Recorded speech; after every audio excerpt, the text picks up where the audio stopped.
আবারও চিকিৎসকের উপর হামলার অভিযোগ হরিশ্চন্দ্রপুর গ্রামীণ হাসপাতালে। সম্প্রতি কলকাতার আরজিকর মেডিকেল কলেজ হাসপাতালে ঘটে গিয়েছে এক মহিলা চিকিৎসকের ধর্ষণ এবং নারকীয় হত্যাকাণ্ড। আর এই ঘটনার জেরে গোটা বাংলা জুড়ে হাসপাতালে ডাক্তার এবং নার্সদের রাত্রিকালীন ডিউটিতে নিরাপত্তা নিয়ে প্রশ্ন উঠতে শুরু করেছে। আর এই অবস্থায় মালদা জেলা হরিশ্চন্দ্রপুর গ্রামীণ হাসপাতালে রবিবার রাত্রিকালীন ডিউটি চলার সময় কর্তব্যরত চিকিৎসক এবং নার্সদের ওপর হামলা চালানোর এলাকায় তৃণমূল এক নেতা।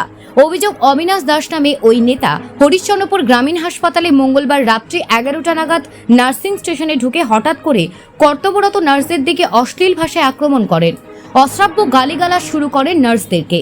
এমনকি সেখানে উপস্থিত মেডিকেল অফিসার প্রভাকর সাহা ঘটনার প্রতিবাদ করলে তাকে বেধড়ক মারধর করা হয় বলে অভিযোগ। পাশাপাশি নার্সদের খুনের হুমকি দেন ওই নেতা। আরও অভিযোগ, নার্সদের দিকে তিনি শারীরিক নিগ্রহ করতে তেড়ে যান। যদিও সেখানে উপস্থিত চিকিৎসক এবং জিডিএ কর্মীরা ওই নেতাকে আটকে দেন। এরপরে খবর দেওয়া হয় হরিশ্চন্দ্রপুর থানায়। ঘটনার খবর পেয়ে হরিশ্চন্দ্রপুর থানার আইসির সঙ্গে বিশাল পুলিশ বাহিনী ঘটনাস্থলে পৌঁছে অভিযুক্ত তৃণমূল নেতাকে গ্রেপ্তার করেন। আর এই ঘটনার পরে প্রশ্ন উঠতে শুরু করেছে জেলার হরিশ্চন্দ্রপুর গ্রামীণ হাসপাতালেও চিকিৎসক স্বাস্থ্যকর্মীদের কোনো নিরাপত্তা নেই। আতঙ্কে রয়েছে নার্স ও চিকিৎসকেরা। ইতিমধ্যেই হাসপাতালের পক্ষ থেকে হরিশ্চন্দ্রপুর থানায় একটি লিখিত অভিযোগ দায়ের করা হয়েছে। কর্তব্যরত চিকিৎসক প্রভাকর সাহা বলেন, অভিযুক্ত ব্যক্তির এক রোগীর খোঁজ করতে এসে আমার সঙ্গে অশালীন ভাষায় কথা বলতে শুরু করেন। উপস্থিত নার্সদেরকেও অশ্রাব্য ভাষায় গালিগালাজ করেন। আমি এর প্রতিবাদ করলে আমাকে মারধর করা হয়। এরপর সেখানে উপস্থিত নার্সদেরকেও তিনি মারতে যান। আমরা তাতে বাধা দিই। এরপরে ওই ব্যক্তি আমাদেরকে খুনের হুমকি দেয়। আমরা নিরাপত্তার অভাব বোধ করছি। প্রসঙ্গত, অবিনাশ দাসের নামে ওই তৃণমূল নেতাকে হরিশ্চন্দ্রপুরের বিধায়ক তথা রাজ্যের মন্ত্রী এবং হরিশ্চন্দ্রপুর গ্রামীণ হাসপাতালের রোগী কল্যাণ সমিতির চেয়ারম্যান তাজমুল হোসেনের সঙ্গে আরজিকর কাণ্ড ঘটনার প্রতিবাদে মিছিলে একসঙ্গে হাঁটতে দেখা গিয়েছে। তৃণমূল অঞ্চল সভাপতির সাফাই দলের কেউ না অভিযুক্ত।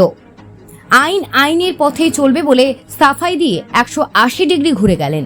আর এতেই সরব হয়েছেন এলাকার বিরোধীরাও।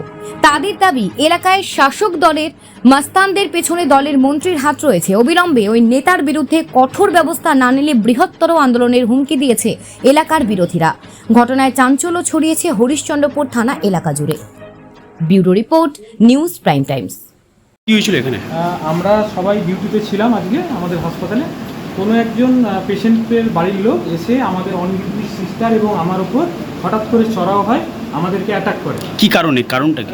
তিনি কোনো একটা কিছু জানতে চান, কিন্তু তিনি সঠিকভাবে কমিউনিকেট করলেন না। এসে হঠাৎ করে সিস্টারদের উপর অ্যাটাক করলেন।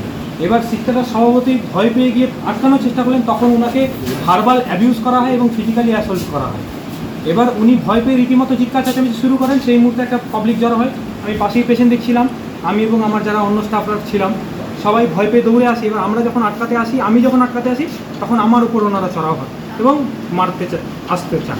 এবার আমি আটকাতে গেছি, তখন সিস্টারকে ওনারা প্রাণে মেরে দেওয়ারও হুমকি দেন এবং খুব বাজে ল্যাঙ্গুয়েজে মানে ভার্বাল অ্যাবিউজ করেন। কতজন ছিল তারা? তারা মোটামুটি দুজন প্রাইমারিলি আমরা তাদেরকে আইডেন্টিফাই করতে পেরেছি। একজন পুরুষ ছিলেন, একজন মহিলা ছিলেন। কি নাম তার? নামটা এখনো আমরা সঠিক জানতে পারিনি।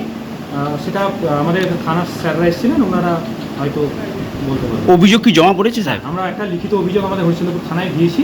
এখন বাকিটা থানার তদন্ত সাপেক্ষ ব্যাপার।